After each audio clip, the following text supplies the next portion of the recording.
Welcome to Only Facts Media.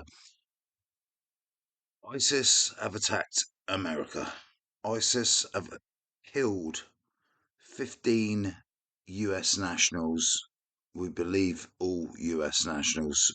Not sure if there's any tourists in there. Either way, they've killed 15 people, innocent people, on New Year's Eve, celebrating around Bourbon Street in New Orleans in America. A horrific attack. Pickup truck, ISIS flag on the back. More than one involved. Not sure whether the others have been apprehended. And I called this on my earlier video when it happened. The FBI lady who come on said, "Oh, this is not a terror attack. You can't call this a terrorist attack." What do you mean you can't call this a terrorist attack? This is a terrorist attack.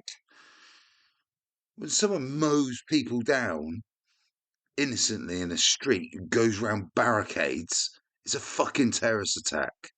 Thank God for Patrick here. Welcome along. Every single time there's a terror attack, the first instinct of the security services is try and cover it up. This is not a terrorist event. What it is right now is their improvised explosive devices that was found. It's definitely not terror. It's definitely not terror. Well, what about the ISIS flag attached to his car? I mean, you can't see it there because it was actually ironically covered up by security officials on the scene. Why, though? Why try to hide it? OK? We had a picture of the attacker very early. Why? Well, because he had a mugshot, didn't he? Which implies he's committed crimes before. And here we go. Reports coming out here in local media that he was turned in twice for his radicalization within the United States Army, yet he still served in a very high role within the reserves. And so you're finding out more and more about this individual. But if he did have links to ISIS, as he protests, that he obviously wanted the world to know about because he put the flag on his car when he did this act of terrorism. Yeah. Obviously, the usual types are tripping over themselves to say that he's some kind of all-American man next door. He's a US Army veteran, born and raised in Texas, isn't it? I mean, there can be no question. Checks notes. Shamsuddin Jabbar is as American as the apple pie. We see it every time, don't we? The FBI put this out. Oh, yeah, OK, they put this out. There we are. So, look at this. An ISIS flag was located in the vehicle, and the FBI is working to determine the subject's potential associations and affiliations with terrorist organisations. Right. Do we not think that that investigation might take about 10 seconds?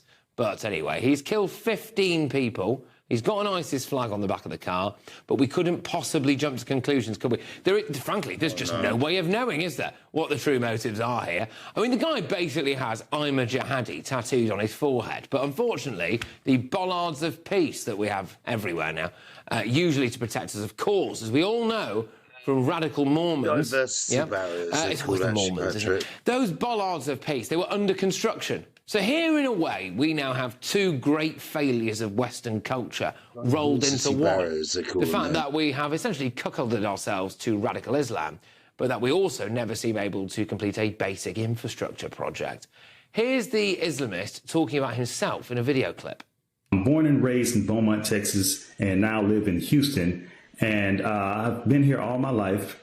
With the exception of traveling for the military, where I spent 10 years as a human resources specialist and IT specialist, where I learned the meaning of great service and what it means to be responsive and take everything seriously, dotting I's and crossing T's to make sure that things go off without a hitch. Look at that. You'd never know, would you? You'd never know, really. Apart from the fact that intelligence services might literally have known. And it appears that there's a network of jihadis now in the New Orleans area. We do not believe that Jabbar was solely responsible. We are aggressively running down every lead, including those of his known associates. So now they tell us, aren't you just sick and tired of everyone always tripping over themselves to try to do everything possible to avoid saying it's yet another radical Muslim? Let's get the thoughts of my panel this evening. We do, of course, have the wonderful Emma Wolf. We've also got Alice Grant and Samuel Sweet. Thank you very much again. Look, I know that we spoke a little bit about this at the top of the last hour, but I just kind of want to move it on a little bit, I think, and say that it's 15 dead now, sadly. We believe that there are more people on the run as well at the moment. What do you make, Emma, of this idea sometimes that there appears to be a big resistance to actually just saying what we all know? GB News has done a great job getting some great presenters on. What is the cover-up This all guy, about? Patrick Surely Christie's the one of the overriding best. priority just has to be the truth. Yeah, really- whatever side you he's come so down on, honest. just He's what we so know honest. and what we can see. And what you've shown there is what we can actually see and what we know of this suspect's past. If there were more IEDs found in the French Quarter, in the area, this is a potentially even more dangerous and deadly situation. Already 15 dead, possibly many more. Surely, therefore, the priority has to be not only respect for the victims, i.e. telling the truth, but also safety, public safety. These are all of us going out every day. We need to know barriers put as up much as we properly. can be told Same in in Germany. order to Why keep could they- ourselves safe. It's One also wasn't put up it properly. It's not that we want to Why? attack people or say that, you know, these certain groups are doing nasty things. It's not that we want to invent lies. It's that the public would enough like that to we know have the to put facts so these they can things keep up. themselves safe, Patrick. It's just a on reality. that, it does seem as though there is this attempt at a cover-up, and it undermines trust, doesn't it? And it's a depressing state of affairs when you see press conferences like we've seen I'll today. tell you, man. I don't know about you, but As soon my as first Trump instinct comes in, is I'm looking for what they're not There'll be telling no us. That makes bullshit, sense. mate. Precisely, Yeah, and I think something that Biden's Emma touched on, which was administration and very, his a very good cronies point, is the fact that we might want to know try the and, truth. And we've seen over the last years many crises hide where a I fire. don't think the British public have felt Trump that will full not hide confidence in it. the media. And I'm thinking about COVID here. He will tell I'm you thinking about when it exactly comes what to has things like gone down. He Brexit. would I mean, if we demand remember like the amount his FBI of and media Nikesh coverage Patel telling us that we would literally fall tells off the you face of what's the gone earth down. if it should go through. You know, Yeah. I mean, these are the things that would really undermine public trust in our institutions, and that is a massive issue because ultimately it's affecting our democracy. If we cannot trust our media to cover news transparently and with truth in mind, then we can no longer watch the news just believing in anything they say. Do you think we can handle the don't truth? watch Again, I the will proper- say I that don't at the watch moment, just the so we've got the mainstream latest media. update on it, it This appears that isn't there's the possibly 3 or 4 mainstream people media, currently on the run what you're who watching may now. have been This is responsible for GB planting News, other this is devices around the New internet Orleans news. area, so we'll watch this space. Which is more There is or less also this quite become bizarre my- thing taking place at the moment where Tesla's blown up outside a Trump hotel, so we're going to keep you updated with that. Do you think there's a case, Samuel, to say that actually we can't handle the truth? You know, if we're told all of this stuff, we might go out and start, you know, burning hotels to the ground and all that stuff. I don't so much think it's a case of not being able to handle the truth, but what I think probably is the authorities thinking is we live in such an age where social media often can dictate the way that these incidents are debated, and there's I think within the people's interest sometimes, although it can erode trust, I suppose, to keep the information to a bare minimum, to avoid misinformation being put out there, dangerous assumptions being made, and I can understand both sides of that particular coin. But as I said, the social media age we're in now, it's so easy for somebody just to say something. Well, the video's out. More often than not, there's a video of it, of course, isn't there? Yeah. And then it becomes. But it's when we're not being told the truth. Surely that creates the vacuum and the anger and the conspiracy theories and the lies and the rumours and the social media speculation when we're not told the truth. And look, if we can't trust our authority, our security services, and they've failed many, many times, if they can't be trusted to keep us safe and to go after known suspects, because many of these people were known to the authorities, as you say, why was there a mugshot suddenly pops up? If we can't trust our security services, then we trust ourselves to keep ourselves safe and not to go to Christmas markets or not to go to areas which are considered high risk. I wouldn't take my child to a Christmas market if the authorities told me. It is terribly depressing. It's changing our ways of life. In Germany, across Germany, Christmas markets are a massive thing. That's They letting are them stopping win, isn't having it? them. Not a chance I would ever go. It was ridiculous, isn't it? Because actually, it would probably be quite a nice day out. It is a lovely thing to do, but it's not safe. If it's not safe, I want to know that. We've got these bollards. I get a bit of stick for saying I tend to call them the bollards of peace, of course, but they're everywhere, though, aren't they, Alice? And in this case, unfortunately, they were not erected because, ironically, there was maintenance taking place on them, which didn't happen. So, why are they? Why are they everywhere? At what point do we think we wake up and we go, look, we have got a massive problem here? No, for sure. I think it was pointed out that actually one thing to be positive about is that at least here in London, during our New Year's celebrations, there was lots of effort, especially with bollards, to make sure that the public was safe. So we can be happy and proud about that. But as you said, you know, these things are here to protect us. If they're not being used, that it utterly undermines their point. But something Emma was saying earlier as well, which I just want to touch again about the media, is the fact that I agree that I think that the media stokes a lot more panic, fear and anger than I think anything else, and especially that the truth. We want to know the truth. I think we humans Depends like on the way you look the at that, truth. doesn't it? Because I get it. From people who are not particularly, aligned or whatever, I think many people might accuse me of doing that. They might say, oh, you're stoking. So I would look at it as like, well, I want to talk about this. Why have we got armed police at Christmas markets? Why have we got... So I don't want to... There's that fine line. I don't want to scare the living daylights out of anyone. But at the same time, it's there, isn't it?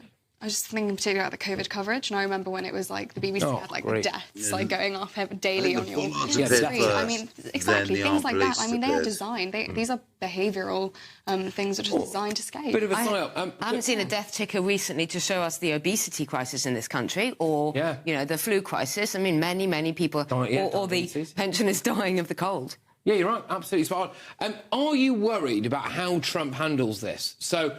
Yeah, when we had an incident during his first regime, there was this so-called Muslim travel ban, which caused a huge amount of controversy. He's got that in his locker, hasn't he? Yes, I mean, are you concerned about maybe the way he might handle this? If there's any more. Yeah. Actually, I mean, I say it how it is. I find Trump is an incredibly dangerous and stoking individual. And I think that he can mobilise a base. And if you look at the way he's responded to incidents before, and then you can go back to say like Charlottesville, where there was a demonstration, the Unite the Right demonstration, where a counter demonstration was attacked, and I think somebody was actually mowed down in a car and killed. And he refused to condemn that in the same way that he, at this very early stage here, is condemning it wholeheartedly. OK. On that, then, so I can see you were putting a little bit of face there. Go on. I just come out in a rash when people on the left call him dangerous. There are many... Well, firstly, he's just been elected. Secondly, when people agree with someone and then everybody else calls them dangerous, I just don't understand what's going on. All these millions... It's so disrespectful. But I think they're deliberately targeting a particular religion, an entire population of a religion based on the actions of a very, very small amount of people is dangerous. That is stoking. That is inflaming. Absolutely it is. You can't collect... Do you know what, right? I've read the Quran several times, several different ones as well, right? And there's over 100 different verses that call for death in all sorts of different ways on us, right?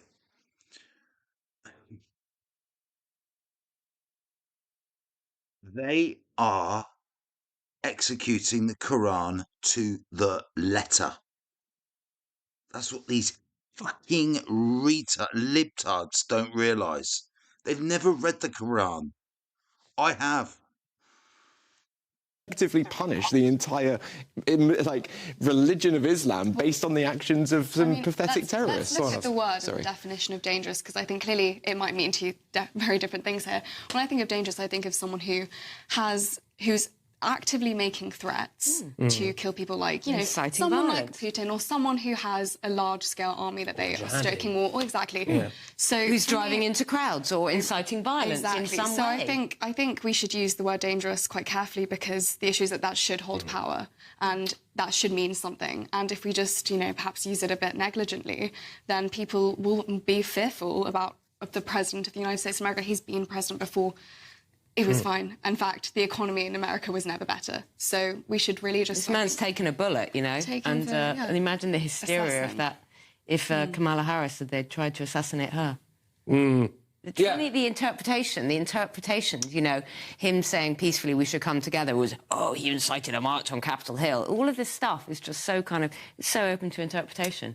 But I really object to people calling him dangerous. Yeah, well, I think that if everything does go... I appreciate you will probably be less optimistic than I am, but if everything does go well with Trump, then I hope that we have a blueprint that we can copy-paste here, and maybe in other areas around Europe as well, when it comes to things like border security, when it comes to things like maybe clamping down on this kind of Trump stuff is on as well. this So we'll have to wait and see already. on that one. Look, just to reiterate 19 that days latest to go on that incident in New Orleans. until As we Donald's understand sworn it, in. 15 people have sadly lost their lives now after a man with an ISIS flag on the back of his truck, pickup truck, wait to see careered through Biden's New Year's Eve administration celebrations. There are around 30 or so others are currently So that injured sums it in up. hospital.